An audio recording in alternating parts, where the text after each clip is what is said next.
1931 Kematian Sri Sultan Hamengkubuwana VII, terlahir Gusti Raden Masmur Tejo, Raja Kesultanan Yogyakarta yang memerintah antara 1877-1921,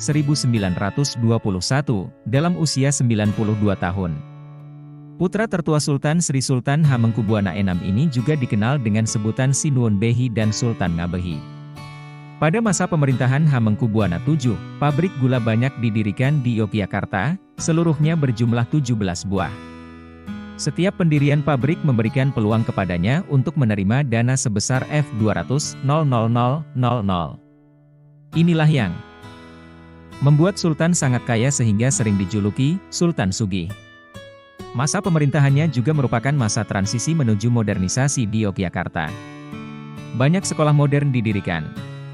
Ia bahkan mengirim putra-putranya belajar hingga ke negeri Belanda. 1945, 2000 marinir Belanda mendarat di Pelabuhan Tanjung Priok, Jakarta Utara, sebagai bagian dari kontingen sekutu untuk menggantikan Tentara Ambon. 1949 Menteri Penerangan Republik Indonesia Serikat, RIS, Arnold Mononutu secara resmi mengganti nama Batavia menjadi Jakarta.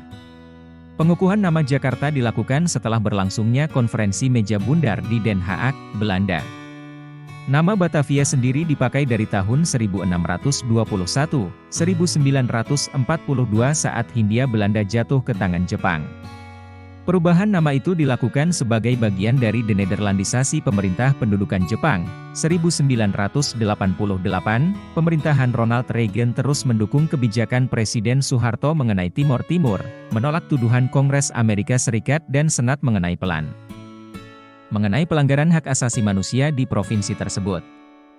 2001 Kematian Wahjo Sardono, populer dengan sapaan Dono, pelawak, aktor, dosen yang merupakan salah satu personel dari kelompok lawak warkop, dalam usia 50 tahun.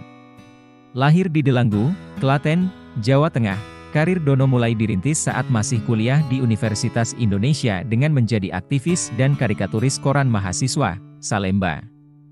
Ia kemudian dipilih menjadi asisten dosen oleh guru besar sosiologi UI Profesor Seloso Emarjande. Dan mulai mengajar sejumlah kuliah umum dan kuliah kelompok bersama Paulus Wirutomo. Sebagai aktor, Dono telah membintangi 34 judul film bertema komedi, 1980 hingga 1995. Selain itu, ia juga aktif menulis beberapa artikel bertema sosial kemasyarakatan di media massa sampai akhir hayatnya. 2006 sedikitnya 500 orang dikhawatirkan tenggelam setelah kapal feri KM Senopati Nusantara hilang saat terjadi badai di Laut Jawa. Kapal feri tersebut melakukan pelayaran dari Teluk Kumai, Kalimantan Tengah, menuju Semarang, Jawa Tengah, pada 28 Desember pukul 20 waktu Indonesia Barat. Diperkirakan hilang di perairan Mandalika. 2009 Abdurrahman Wahid, Presiden RI keempat, meninggal dunia di Rumah Sakit Cipto Mangunkusumo, Jakarta, pada usia 69 tahun. 2014 AirAsia Indonesia penerbangan KZ8501 yang jatuh di Teluk Kumai, Kalimantan Tengah, 2 hari lalu, ditemukan. Seluruh 162 orang di dalamnya tewas.